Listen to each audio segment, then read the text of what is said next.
High বন্ধুরা, আমি এতে মুসুর ডাল দিয়ে আর লাউ দিয়ে সেদ্ধ বসিয়ে দিয়েছি।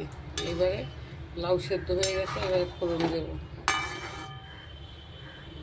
দেখাচ্ছি। এই দেখুন, তেলটাকে ঢেলে নিয়ে এই ডালটাকে ঢেলে নিয়েছি, লাউ সেদ্ধ তেলটা বসিয়ে দিয়েছি।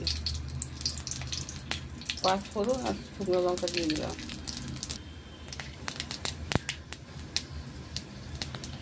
মুসুরের 5 ফোড়ন দিলে খুব সুন্দর গন্ধ হয়, জানেন তো। আর সাদা কাঁচা লঙ্কা দিয়ে দিই, এটাও ভালো গন্ধ হয়। এটা মুসুরিটা তাই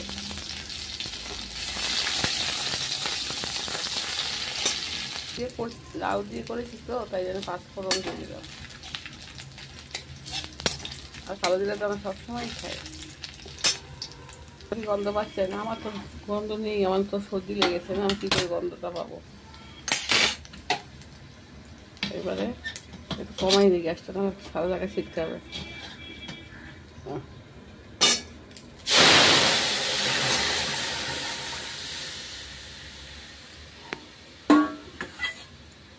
কাঁচা লঙ্কাও কম আছে, কী করা যাবে।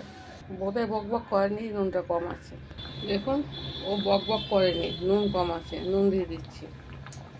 কাঁচা লঙ্কা দিতে হবে। ধনে পাতা এনে দিচ্ছি, ধনে পাতা নিয়ে আসি ঘর থেকে। এই যে বন্ধুরা, ধনে পাতা দিয়ে দিলাম। লাউ দিয়ে ডাল করেছি, মুসুরি ডাল। কেমন হয়েছে দেখুন, ভালো লাগলে লাইক শেয়ারটা করবেন।